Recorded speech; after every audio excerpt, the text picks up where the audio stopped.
everybody. Welcome to another episode of What a Hell of a Way to Die. It is me, it is Nate, back on the airwaves, here to talk. We're post-election, but pre-Biden. We are firmly implanted in the cool zone, I believe, at this point. This is technically the cool zone, the zone of will they, won't they, the soap opera of America. Are we going to do a coup or not? I don't think we're gonna, but hey, we might be coming to a season end here or a series end. Lord knows, at the end, anybody's on the table. So, but Nate, how are things going on your side of the insanity pool? Oh, things are great. It's helpful to live in an empire that has collapsed to gain perspective on an empire that is collapsing. But I saw a thing the other day about periods in history of when certain currencies were like the global reserve currency and how long that lasted for. And it was like the Portuguese real, or I think like then the Spanish peso, then the French franc, then the British pound, and then the US dollar. And I think the longest that one lasted was I think it was the Spanish peso for 110 years. And by the count of this infographic, the U.S. had been the global reserve currency since 1921, which is to suggest. So most of these places, most of them, it was like between 85 and 100 years, and the U.S. is coming up on 100 years. No one was longer than 110 years.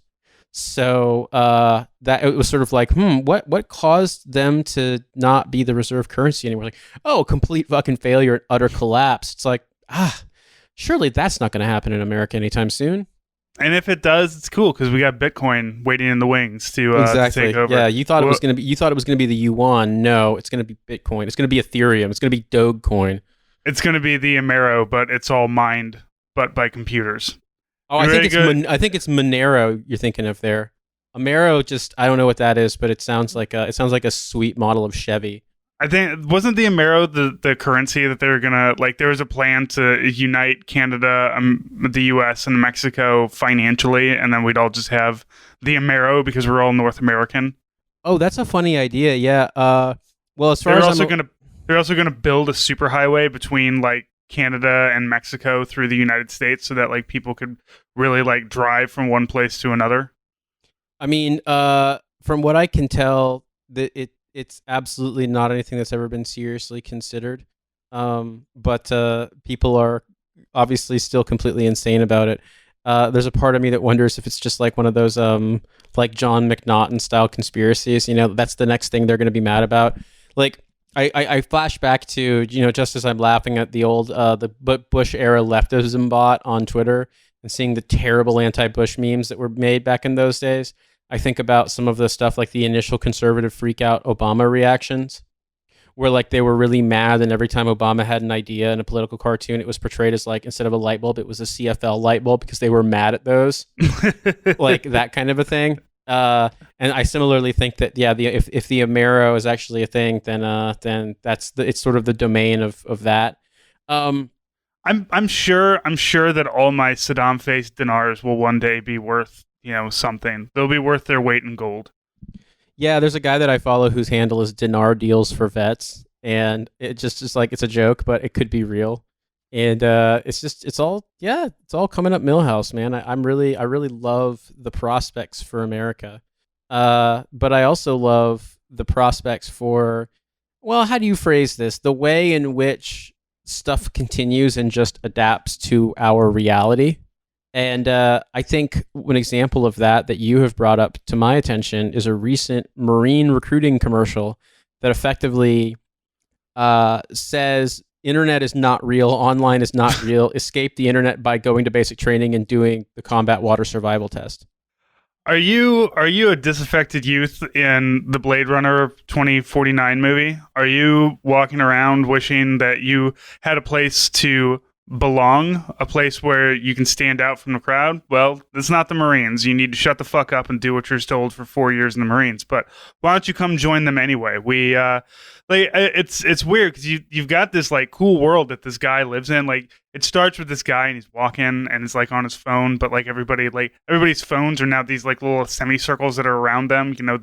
This future that we all hope for, where your Twitter Well, I don't understand why anybody thinks anybody wants that. Like, hey, I want everybody to be able to look at the Twitter shit that I'm looking at. Like, I don't, because I follow too many people that will just randomly post a gigantic dick and balls on the timeline. So no. But how is that any different than being a Marine? Fair enough. I mean, like, maybe that is. He's just like, man, I love seeing random dick and balls, but I really wish that they were badly drawn and it was 130 degrees and I'm trying to take a shit. Like, where can I find them? I need to see them either on plastic porta-john walls or on plywood B-hut walls. Right, but I mean, the Marines of the future, they can, they'll be able to download an app to look at dicks and balls whenever they want. I'm always reminded of how the Marines sell you on this incredible things will be professional, things will be like a higher calling, etc. When it's like all one has to do to dispel that myth is meet any actual Marines. Like, are they in shape? Yes, better than the Army. I will 100% agree. Are they sane and rational, or held to a high standard that is not, basically just like full on being like wildly misogynist and insane about everything? No. And I'll give you a great example of that. A friend of mine, who I won't name, has made his way in the world as a journalist and is doing very, very well.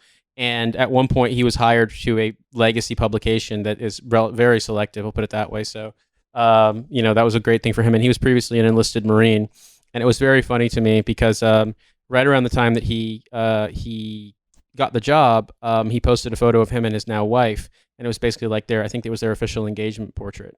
And so his Facebook following group was both a mixture of his Marine friends from when he was a Marine infantryman and professional media people and people that he had met. Oh, no. And so there were all these comments like, oh, beautiful photo. Oh, you look so happy. You look so great. Congratulations. And then the one most upvoted comment from a Marine was like, oh, yeah, I'd bust a 6-roper on that. Like, and you don't know who he's talking about, too. If he's talking about the woman or if he's talking about his friend who's just looking good and is just like, you look hot enough for me to come on, bro. I think in retrospect, when I recall, it wasn't his fiance in the photo. I think it was just him. So obviously, like I feel like, yeah, the code of the Marine is like, don't make it seem as though you're trying to Jody your friend, but as long as you're just being disgustingly sexual about your friend, you can post that in a public setting. Which, I think that if Marine commercials revolved around, like, do you just want to be a shithead, like, but also play with guns? We'll do that, and we'll give you a paycheck. Come on over. It's like 4chan with blisters. Right. Like, but different kinds of blisters. Not blisters from jacking off. Blisters from basically like you cleaned your bolt carrier group with the wrong colored rags, so now we're going to make sure you get a repetitive stress injury. Like, normal, sane things. I gotta say, I also love that the recruiting commercials follow like one specific. It's basically like, your life is shit. Look at you. Look at you. Look how unhappy you are. Wouldn't you rather join the Army? Wouldn't you rather become a Marine? Yeah, don't you want to go? What else are you gonna do with your life, you useless piece of shit? It's like, and I love getting negged by the military. If you go back and watch like National Guard recruiting videos, it's like a guy from the 80s, like a guy sitting on a couch is like, oh, it's just sitting on the couch hanging out, and it's like the National Guard, and then he gets sucked into the TV, and then suddenly like a dude on a couch is like relaxing, eating some Doritos, and all of a sudden he's in the middle of a rainstorm sandbag, and he's like, oh, I have purpose suddenly. It's like, bitch, put me back on that couch. I was warm. Yeah, I mean, I think about, it's weird watching that video because it's obviously like super high sex the way that it's filmed.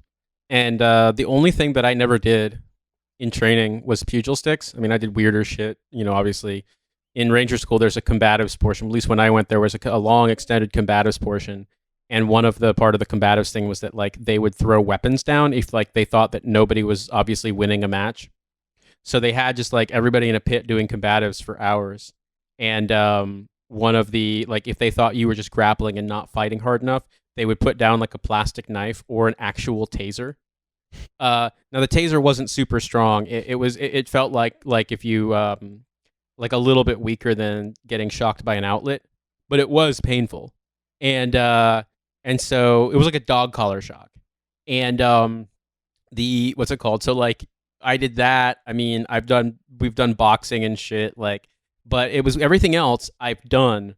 And, climbing rope ladders, doing obstacle courses, doing the combat water survival test, doing, going through like mud pits, shit like that, crawling through wet obstacle courses, doing ready up drills, what else was in there? Rappelling, Like all that stuff.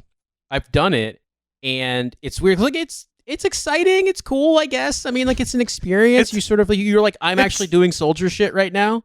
It's a fun day in basic training. Like, yeah, it sucks in Ranger School and in SFAS because it's like it's a thing where if anything goes wrong, you're fucked. So like the stakes feel high. You know what I mean? Like it's not like I don't look back fondly on the Nasty Nick, which is the big obstacle course at selection, and then in the Q course you do it again. That sucked. I don't look back on the fucking Derby Queen fondly either. That's the one in Ranger School where it's like it's just comically oversized. Like just it's such a long course and the obstacles are so big. Like it sucked. Ranger School, oof, that one's bad. I actually have scars from the Derby Queen, believe it or not, where I scuffed my hands up at one point, and just like even despite cleaning shit every night, the extent to which in Ranger School you're constantly dirty and not able to rest and get food, and as a result your body doesn't heal normally. I wound up getting these like sores on my wrists and then on my right hand that are still to this day like I have these like small sort of puckered spots.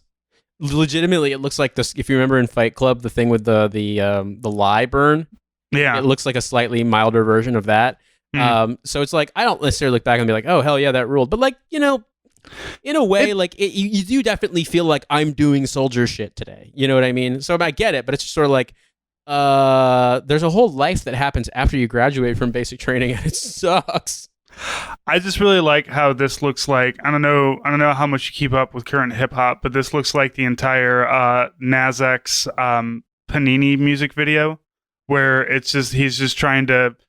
It's a whole Blade Runner thing, but then I really do appreciate how like you get taken out of this futuristic world that like we'll never see. It's never going to be like that, whatever weird dystopia that they think is going to happen, and then just gets plopped down into what Marines are today.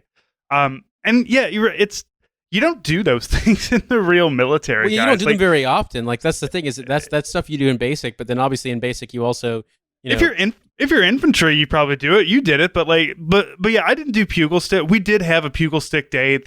We ran out of time before I got to do pugil sticks. But it's like the bayonet. Like the bayonet is a useless weapon. There's absolutely no reason to do any bayonet training. You will never use a bayonet. There's never a time to use a bayonet. Pugil sticks, I kind of get a little bit more, but also like, do you really need practice on beating somebody down with a rifle in desperation because you've ran out of ammunition? Like, it's just weird things that you train that they're just like, well, it's fun. Let the recruits have their fun. Let them beat the shit out of each other with a pugil stick and then run uphill stabbing tires for 300 meters yelling kill. Like, it's like a rite of passage kind of thing. And so they advertise that, like, look at all these cool things you're going to do for like 2.5 weeks. But we got your ass for 4 years, though. So I hope you're also ready to pick up cigarette butts for a lot of times. Yeah. Just a long time. Yeah, I think about that. I mean, the cool stuff that I did, the sort of standard showy, like the stuff that, they make recruiting videos about. What they don't make recruiting videos about is, for example, when you're the senior most officer in a thing and like in a fucking tent on the way home from Afghanistan, and all you want to do is sleep. But then you get told, hey, a bunch of soldiers from the different chalks have abandoned their uniforms, and it's technically really dangerous for us to have a bunch of abandoned uniforms lying around here because like if these get thrown out with the regular trash, you're gonna like that. Then they're all gonna go to the dump, and like they're all gonna get fucking stolen, and then they're all gonna get put on people who want to infiltrate bases. So we actually have to get these things disposed of correctly.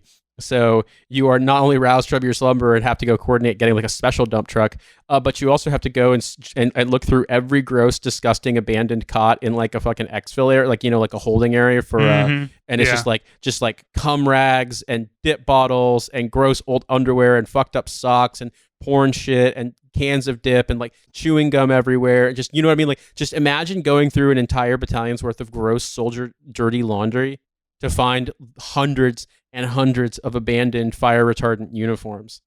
Like, and like, okay, whatever, woe is me. Like, fucking, I was still an officer, I got paid. But like that kind of shit, like it sucked and it's gross. Or like one time on a training exercise, we got yelled at because people had been told don't throw soldier garbage in this dumpster on Fort Greely. Like it's only for construction waste or something, and people did anyway. And so we basically got told, all right, y'all, you, and you're just gonna fucking handle it. And so it was like me and 3 of my soldiers from my platoon just rifling through a dumpster, pulling out, and I'm not joking, like bloody bandages, like fucking people's poo baby wipes, just like disgusting shit for easily 2 hours because they were like, nope, that goes into different garbage. This is only for construction waste. And it's just like, y'all, this is what they don't tell you about in the recruiting videos.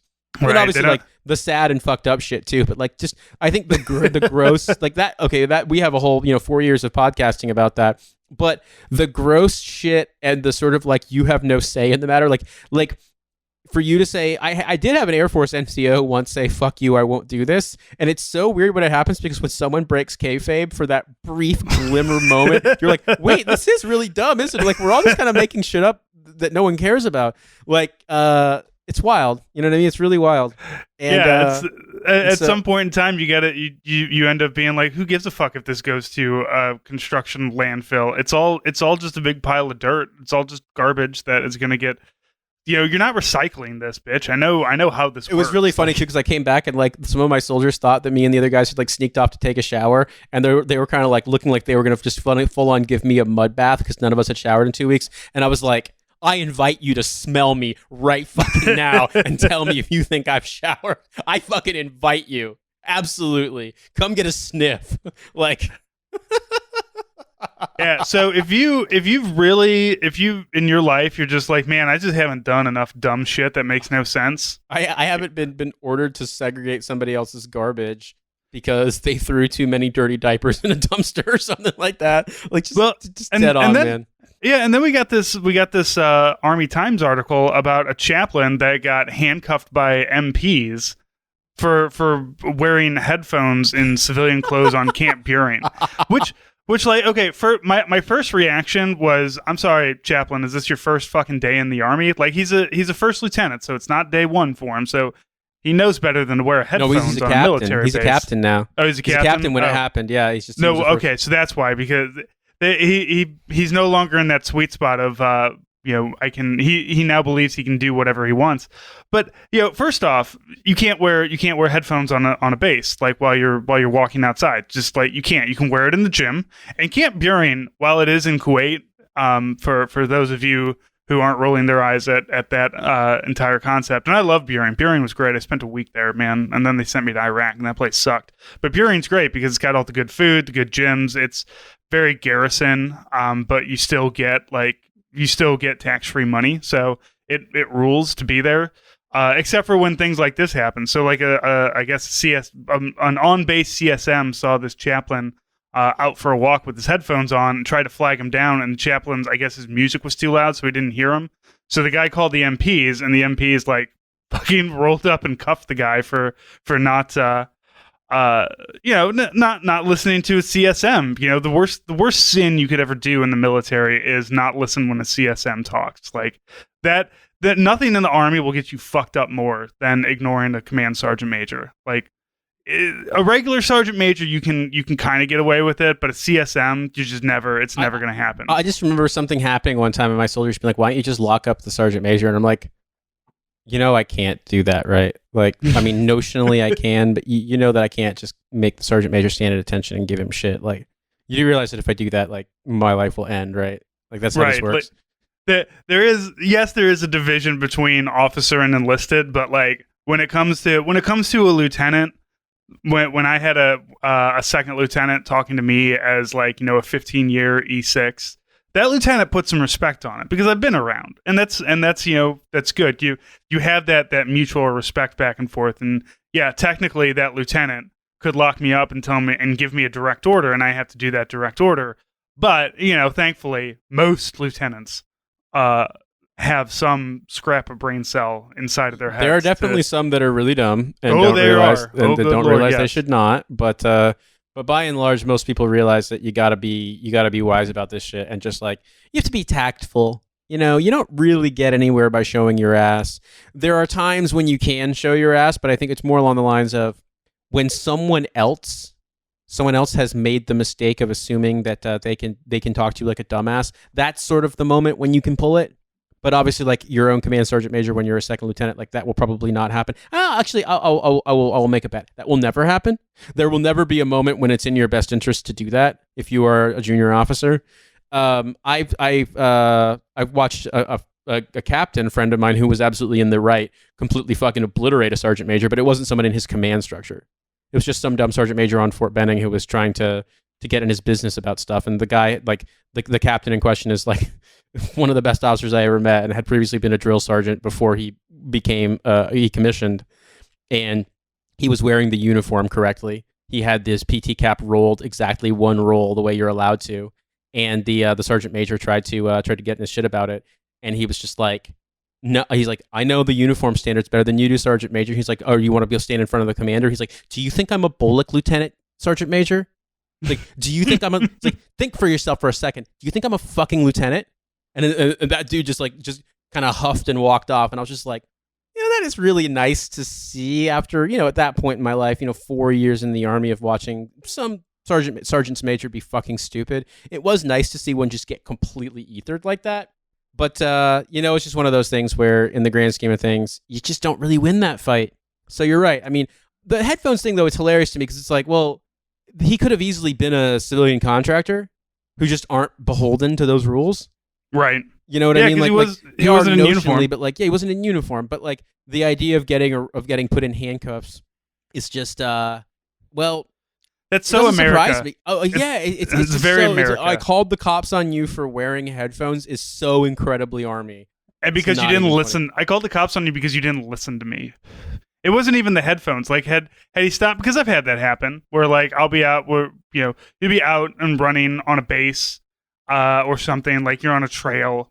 And every military base, they have I forget because I'm a reservist and I like to run with headphones on. So sometimes you can get away with it. If you're on a running trail, sometimes you can't. And you get you hear the screech of tires as an SUV comes to a halt, and a sergeant major is just leading. The thing about a sergeant major school is that it's just 9 months of replacing your brain with AR 670-1. There's nothing else that happens after that. You become a sergeant major, and the only thing you're concerned about is uniforms and how they look on people. If you're a command sergeant major, you have a command to deal with, but if you're just a regular sergeant major, there's nothing going on. So I get I mean, shit, dude, we had a sergeant major who was posted up inside of one of our dining facilities in Iraq to make sure people wash their hands. That's an E8, man. That's a high ranking enlisted soldier. That's a man who's making probably $70,000 a year. And what's he doing? He's making sure my dumb ass washes my hands. And I would say that just isn't this a huge waste of time and energy? But fucking soldiers don't wash their hands, so they have to have a sergeant we're wasting the sergeant major's time. The sergeant major is wasting their time because we're all idiots. And that's basically how the Army goes. It's the Boy Scouts without adult supervision. And we see how badly that works. I also wanted to talk about the recruiting video because it was very much like a British recruiting video too, wasn't it? Yeah, that's correct. I mean, there is a British Army recruiting video that is effectively the same thing, that, sort of apparitions appearing on the grim streets trying to in this kind of VHS distorted way, popping up and trying to get you to buy drugs or, buy sweet hype gear, like hype beast clothes and stuff. And it's just sort of "Oi, mate, you paid your TV tax yet? Yeah. Telly tax ain't paid yet, mate." I'll send it to you, right? I mean, it's obviously slightly lower budget because, I mean, no, I remember it. He's walking country. And the ghosts of his past show up, and it's just wouldn't you rather have other ghosts of your past where they're your dead friends instead of somebody trying to sell you shoes? Wouldn't you want? How about instead of ennui, we give you PTSD? How about that?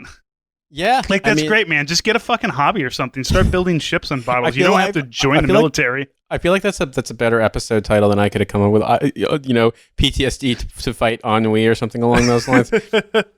Yeah, replace your ennui with PTSD. Oh, Jesus. Yeah, I mean, it's one of those things where no matter what, recruiting videos in general, I mean, there was a time I remember when the Army Reserve, the Army National Guard said stuff to the effect of sort of, hey, look at all these marketable skills you'll get. There was the one, I do X, Y, and Z, I'm computer literate, I'm a leader, etc., because I'm in the Army. And it's one of those things where it's very obviously focused. This is 90s stuff, very obviously focused around the idea of, you're going to be more marketable as a civilian employee by having done this, Whereas it seems like a lot of the stuff for both for active duty, but also especially now, is just selling you on vibes. Like, it's like the Army Strong videos with like the soaring music, and everything like that. And it's just like, do you remember the Army of One commercials where it was just like a shirtless dude running through the desert for some reason?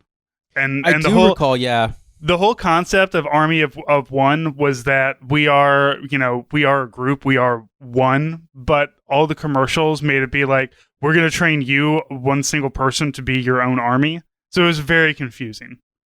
Yeah, I remember it being, kind of a bit weird, but it was also sort of like, I don't know, that whole era of lots of black and white, like, high-speed film photography with, the yellow font and like the, lines like around it, sort of that particular, like, you know what I mean? Like there was always square, like a gold, like the same color as the font. There was like a gold square or like a rounded rectangle surrounding it. Like it's always that same style on like a black and white photo. Like that is the Army of One era. And it's basically like the same era as, trying to be sold like new Matrix movies or like mini disc players or something. It's just so weirdly forgotten, I guess. I mean, because the Army Strong stuff, that was what, 2006. So Army of One only lasted 7 years? Yeah, whereas it Be wasn't. All You Could Be lasted for like 17 years. It was about a generation. Yeah, it was about 20 years. That's what I joined to be all that I could be. So yeah, Be All You Can Be was I think it was like 82 or 83 to like 99. Mm-hmm. And then Army Strong was 2006 till very recently. And now it's like What's Your Warrior or whatever the fuck. I don't even fucking know what it is anymore. I don't pay attention to this stuff. We don't do grammar very well in the Army. So all of our slogans have slowly just they're just going to evolve into me gun. Yeah, man. I mean, it's just, I just think back on all this stuff that, I mean, they spend so much on recruiting, and obviously like on the recruiting materials, making videos, making advertisements, airing the advertisements, and those obviously this comes as no surprise that none of it is in-house whatsoever. Like this is all they pay tons of money, like sometimes as much as billions of dollars in budget to agencies to run this stuff for them. And I remember, I mean, like just obscene amounts of money for these things, and it really does come down to selling you vibes. Like that's the thing that gets me about it. Like it's just vibes. It's just, hey, like you're gonna feel really good about yourself because like it's gonna seem really poignant and meaningful that you climbed a rope ladder. When are they going to start? When are they going to start selling us on clout? Like join the Army and your TikTok numbers will go up, or join the Army and you'll get lots of good content for the next like 4 to 6 years as you're running across the Syrian desert. You're like, whoa, what's up, TikTokers? Where vibes are great, but I need to trade in for likes and shit. So that's the Army. That I believe like the Army tries to ban TikTok, but it should just be fully embracing it. Just like let your soldier, because your soldiers are going to say dumb shit on there, so it's easy to weed out the stupid ones. I'm just imagining it's just like, what up, YouTube? We totally ran over a kid with a dump truck by mistake. We're doing a condolence payment. It's $1,200, and the parents are pissed as hell. Like it's just Jesus I mean, Christ. the thing is that dumb Army videos already exist for people not in the Army. Did you see the gal who the poor pregnant girl who like shot her boyfriend because he said that a book was going to stop the bullet, and the gun they used was the gun they used was a Desert Eagle from point blank range, and it just obliterated the book and killed him. Oh my God. Yeah, I remember that. Like so dumb Army videos, you don't even have to be in the Army to do them. Because that's absolutely something that any soldier, well, I don't know. I think soldiers might not be that stupid. I think we understand that getting shot is bad. I would like to hope that soldiers, after having completed, one station unit training and maybe spent, a decent, let's say a month in their unit, would be smart enough to know that even if you hold up a phone book or a big encyclopedia, it is probably not going to stop a 50 caliber bullet from point blank range. Here's what you do. You start with nobody behind it. You just like go out to a range and shoot a phone book with a a gun and just be like, whoa, that was crazy. So I'm sure glad, Mark wasn't standing behind that. Yeah, it's like you test it's like it first, guys. A Desert Eagle is basically like the Gallagher oversized prop comedy version of a pistol. So really it's is. you probably don't want to start with that. Maybe you want to go, like start with like a 38. I mean, maybe a 22. 22 I'd say pistol. 22. Yeah. A 22 and like 3 copies of Dostoevsky, and just something big, something meaty, and a tiny bullet, and start there, and then continue on. But it's I truly believe that if you really want to get the Gen Zs, it's got to be like, look, you can trade in your military clout for political clout one day. You can be the next Pete Buttigieg. You could be the next what is his name, Colton Madison. You too can be. You too can like leverage. Well, Colton didn't join the military, but like you could be the next Tom Cotton. You can leverage your military service into politics and then never shut the fuck up about it. You can absolutely just join the military, and then when you're done, you can have a moderately successful podcast where you explain in very pedantic but accessible terms that just because you held up a copy of the Brothers Karamazov, it's not going to stop a recoilless rifle round. Things like that, things that matter. I'm all about shooting more things. There needs to be a YouTube video of just shooting various things at books. Like I don't want to be anti-book or anything, but also I do want to see, what happened. It like does an RPG 7? Would it go through a full like encyclopedia? Like if you just lined it all up. I don't know what your deployment was like, but we kept getting unwanted pallets worth of Bill O'Reilly books, and so I was just thinking like, surely out there on someone's mid 2000s digital camera, SD card that holds 256 megabytes or whatever, there's got to be at least one video of somebody blasting a bunch of copies of like, a bright fresh bit of humanity or killing Lincoln with like a fucking 60 millimeter mortar in handheld mode.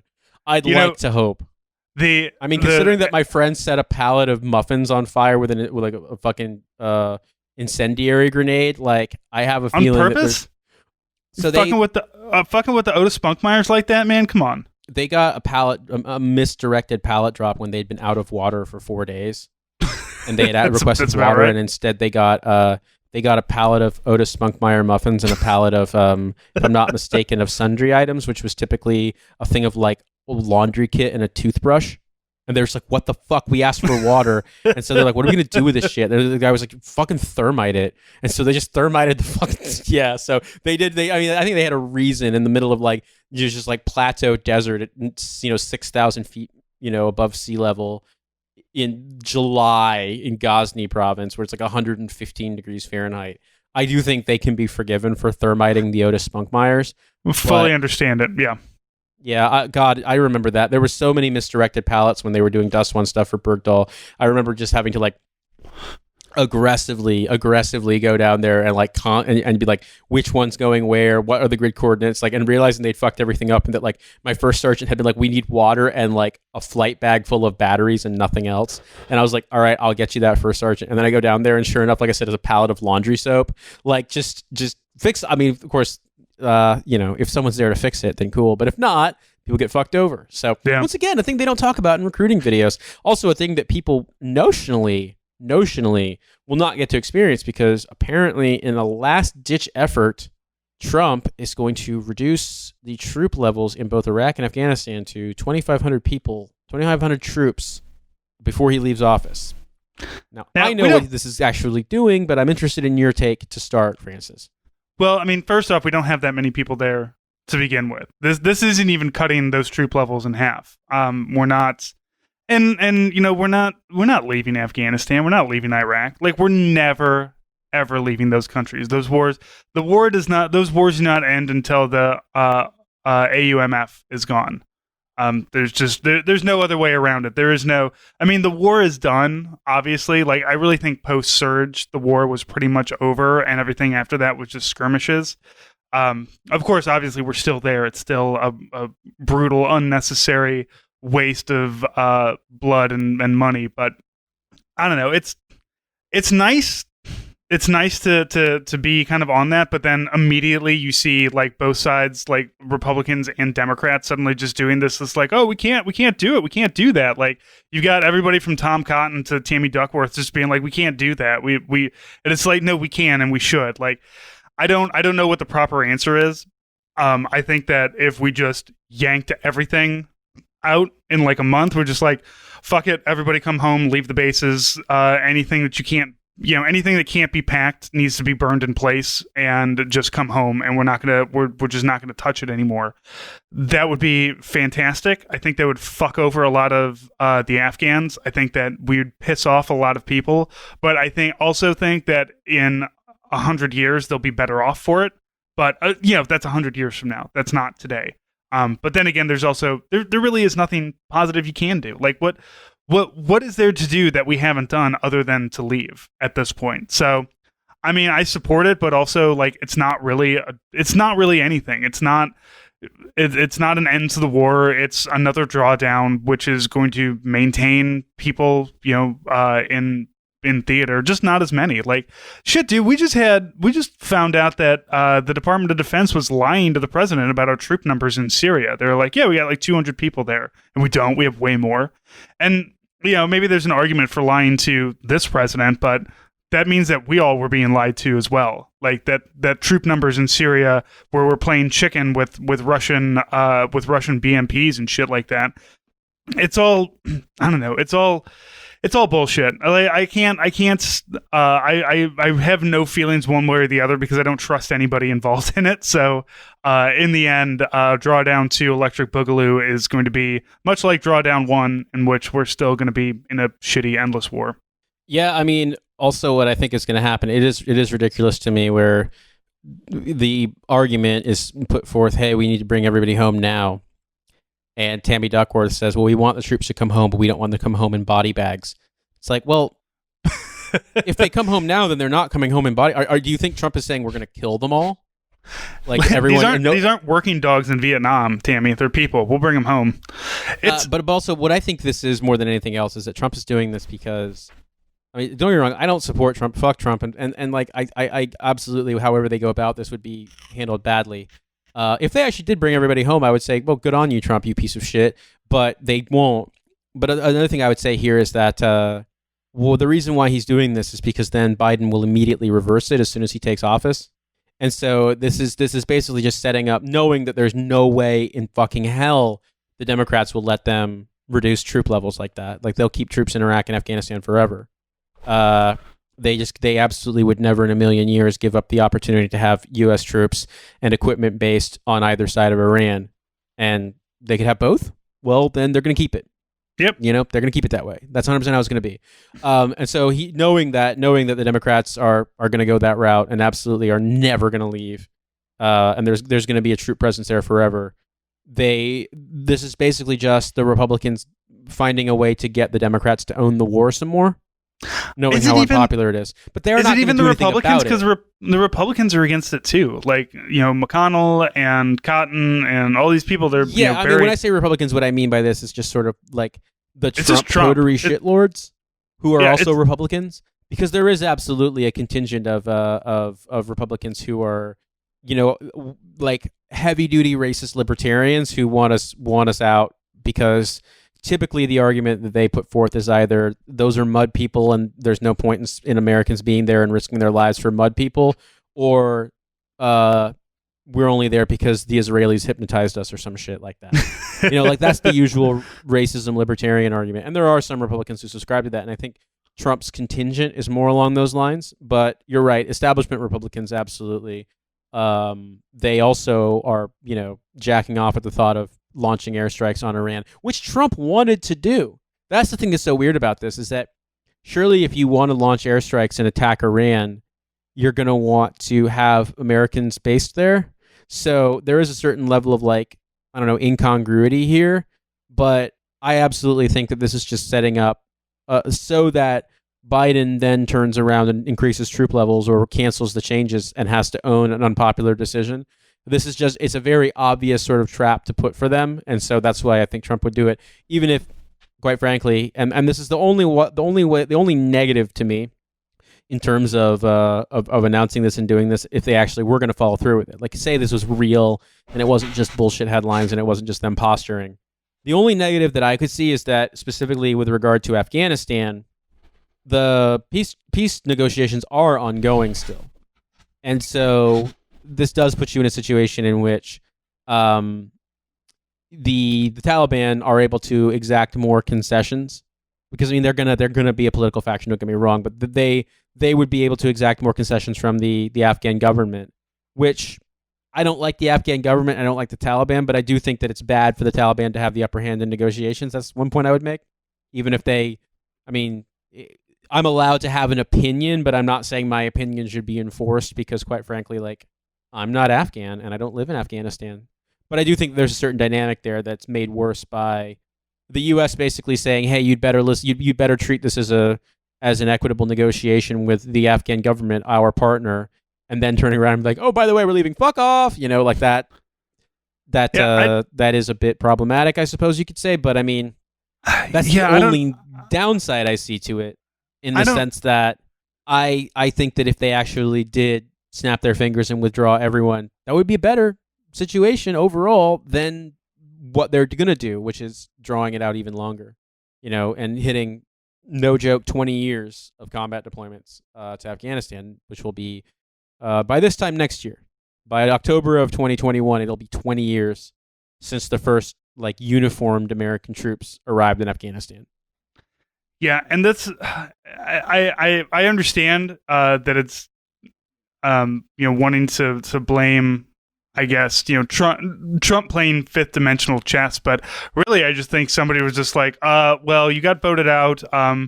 We want you to stay in power, so you need to do something that's popular. Hey, remember when you said you were going to lower troop levels? Why don't you do that? And it's just like, yeah, do that thing. People like Trump. It just feels like Trump is like is grasping for a legacy of some kind. Because he doesn't really have one other than racism, which, like, to be fair, is a very powerful legacy that is going to that's going to burn on the psyche of America for the next 50 years. That certainly appeals to one particular subset of America. A very large subset too. Apparently, 70 million of them were just really into into racism, and so I would love to believe that anything that Trump does is like in some way, like, I don't know, like believing that he's doing something that is going to, like, this is it. I'm going to do this thing that's going to be sneaky, rather than I'm just reacting to a thing because colorful lights flashed in front of me and now I have to react. You know, it seems like everything else he's done, which is just kind of somebody whispered in his ear. Like, it's very, if I'm going to let my nerd flag fly, it's very worm tongue, speaking to the king of Gondor. Yeah, it's like, oh, just don't trust him. And it's just like, that's all this is. It's a lot of reaction, and that's what this is. And it's gonna, I don't know, maybe, like, the thing is how many times has he said, we're going to do a thing, and he tweeted about it, and everybody said, oh, I guess we're doing the thing, and then we don't actually do the thing because tweets are not, you don't run a government by tweeting about it. I know that there's a timeline and everything, but that's a fast timeline. I mean, that's a really fast timeline to suddenly be yanking a couple thousand troops out of Iraq and Afghanistan and readjusting whatever mission you have out there. So it's like everything, it feels rushed, it feels hurried, it feels not thought through. And we do need to get out of Afghanistan, and there is absolutely a proper way that we can do it. And it's not going to be easy, it's not going to be nice, and it's not going to be bloodless. Like, there's just no way. We didn't get into it in a nice way, and we're not going to get out of it in a nice way. But whatever this is, it ain't it. And Joe Biden absolutely is not going to, end any kind of operations in Afghanistan or Iraq.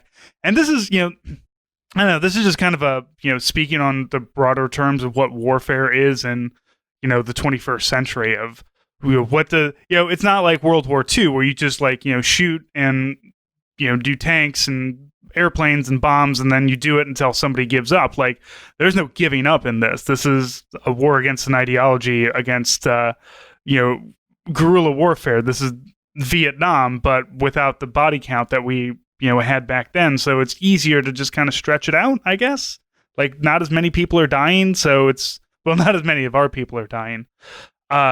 So it's, I don't know, it's weird and it feels fucked up, and I'm certainly not sitting, like, I don't trust any of it is what I've come down to. It's like, yes, this needs to happen, but I don't trust anybody who's involved in it. So therefore, I'm just going to assume either nothing's going to happen, or if something does happen, it's going to fuck everything up. And that's a pretty healthy way to kind of black pill yourself into how to be a soldier in America these days. It's just to be like, I mean, they're probably gonna fuck it up somehow, I guess, and I can't do anything about it, so fuck it. Yeah, man, I don't even know what to say other than I want all troops out of Iraq and Afghanistan and Syria and Yemen. I mean, they're not really in Yemen, but they are. You know what I mean? Like, I genuinely, I just would like to see that presence gone completely. I do have sympathy for Afghan people who don't want, basically the government to collapse overnight and the Taliban to take over again.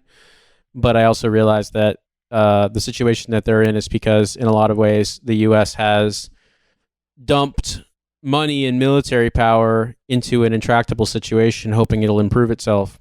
And they haven't done enough to provide, basically the U.S. is bad at nation building, and as such, we've built a very, very fragile client state government that will not survive without our military presence, and a lot of people are going to be harmed by it, and that's really fucked up. But like, that's an indictment of America.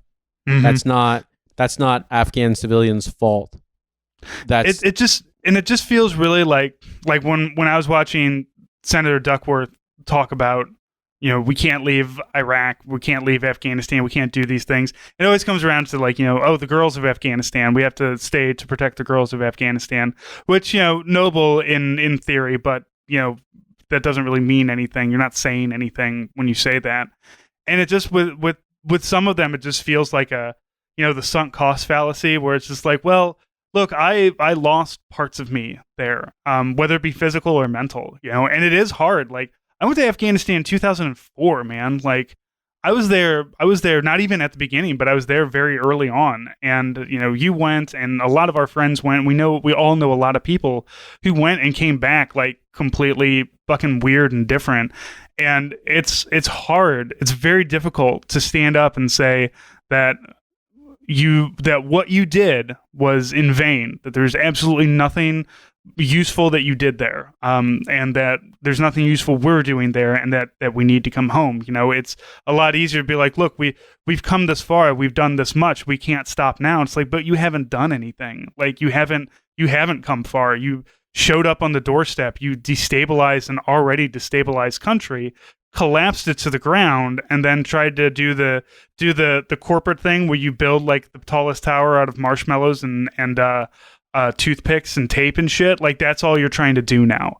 And it's, I would say that it's noble if we were any good at it, like if we had any lessons learned, or if like, it was our first attempt at doing this and we fucked it up a little bit, but we've learned for the next time. No, we haven't. It's not our first time. So in essence, it feels like a lot of people want to keep the war going because there's some win that they think is going to happen, and there's just not. There's no winning scenario here. The winning scenario is everybody fucks off and leaves each other alone, and everybody, like, we've got our own shit to deal with. Afghanistan's got its own shit to deal with, and like, maybe it's going to get worse if we're gone, but like, that's not our determination. That's not our. That is not for you and me and the United States government. Just like it's not in Venezuela and Colombia or Bolivia, just like it's not in any, Eastern European country where we fuck around in, or African nations that we fuck around in. It's not for us to make those determinations. So I think that that's what really irks me about this, is seeing people who lost parts of themselves in these stupid wars that were useless, that did nothing, that did absolutely nothing. Like, it's not hard to look up, like, all the 9/11 hijackers, 15 of them were Saudis. Osama bin Laden was a rich Saudi. It's not hard to find these things. These are not conspiracy theories, and I'm not saying we should have gone to war with Saudi Arabia. I am saying that the people that we went to war with, though, that was very like, we can't fuck with our friends, so we're just going to go fuck up these people over here. It's very America. We're not going to fuck with the rich people, but we'll go push around the poor people. We'll go bomb their shit. We'll go fuck their shit up because it's easy, and because we can feel like we're doing something. And then you lose, like, I don't know, you just kind of lose the idea that there's something else you should have been doing.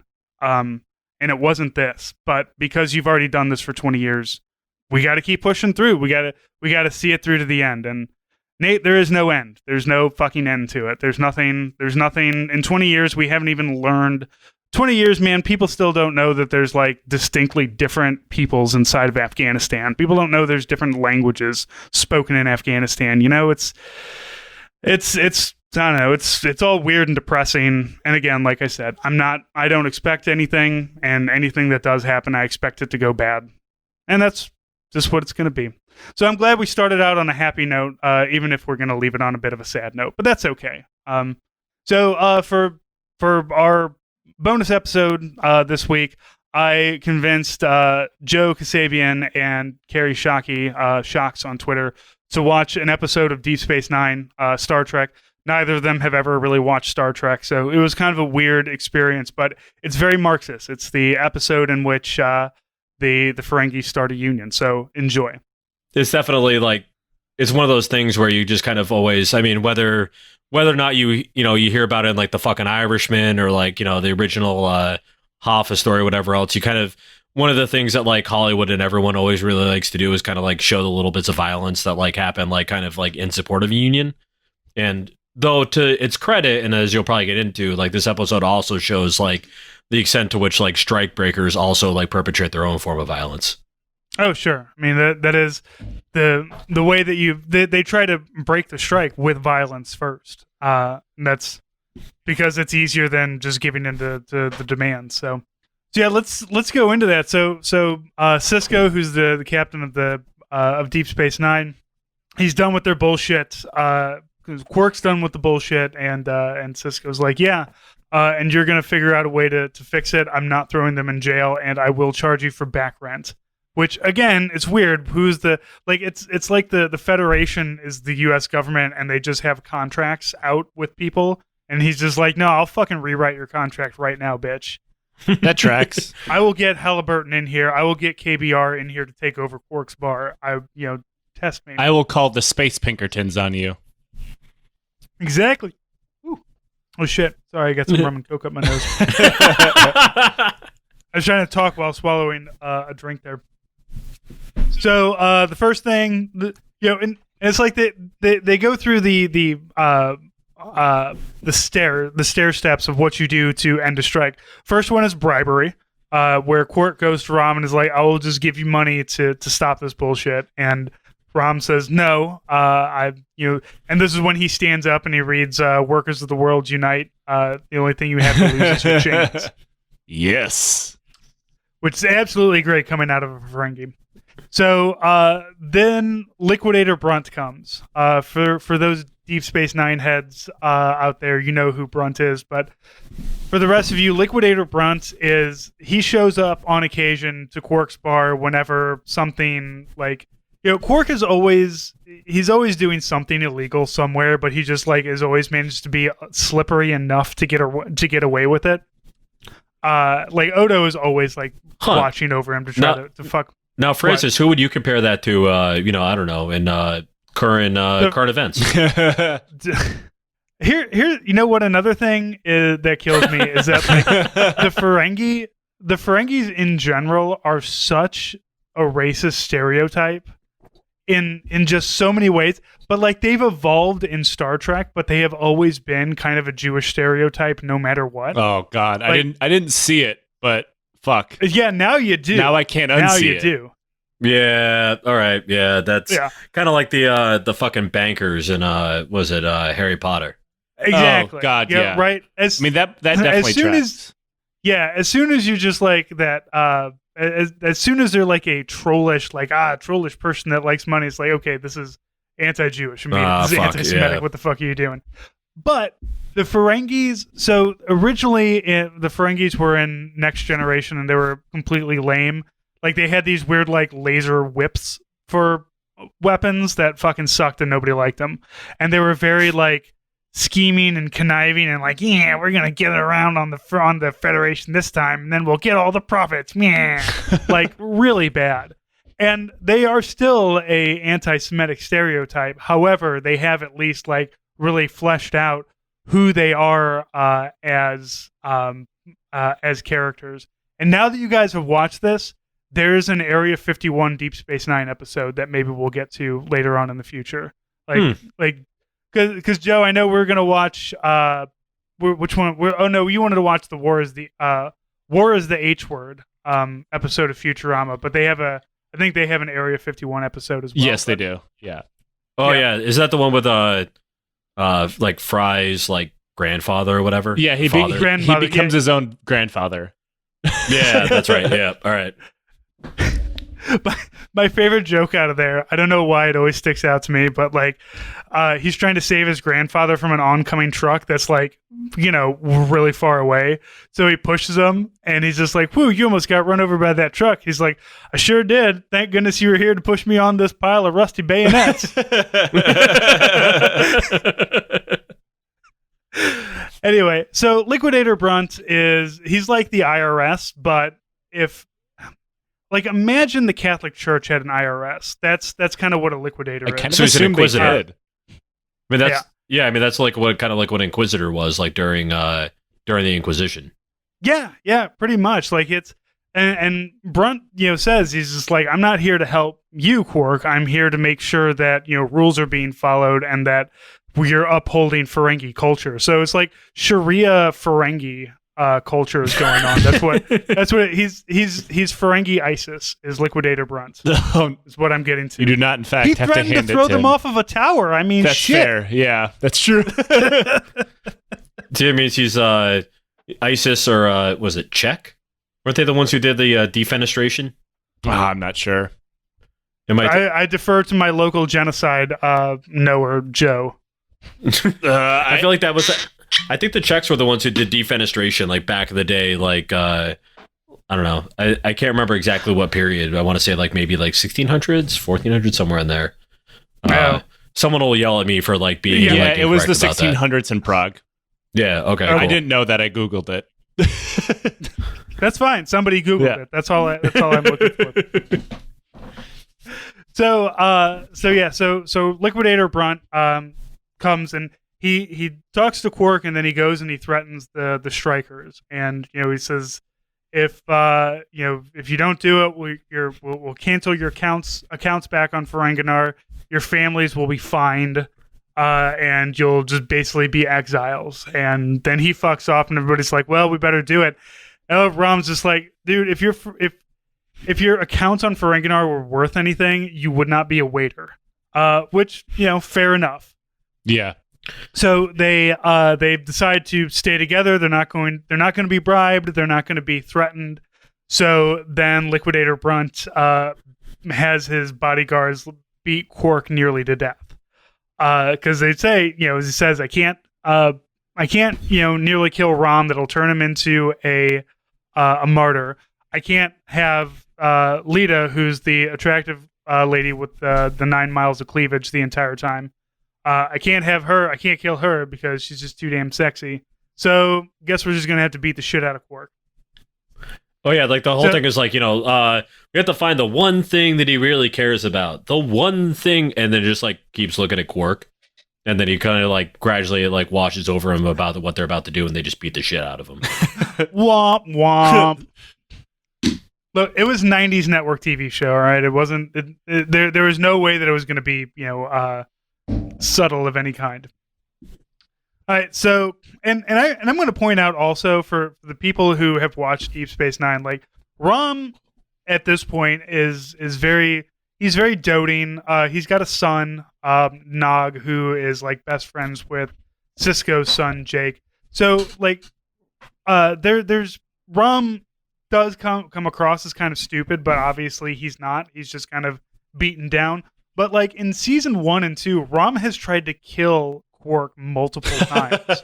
Like, he's tried to poison him, and like, it's that season 1, like trying to feel out the characters and what you want to do with them. So like everybody's not exactly clicked into where they are, but certainly also Rom tried to poison Quark. Like at least twice he's tried to kill Quark that I can think of. So it's nice that they're having some brotherly love here, but also you got to keep in mind that Rom at points in time in his life has been very Ferengi, because in the end he's just like, what am I waiting for other than for you to die so I can inherit the bar?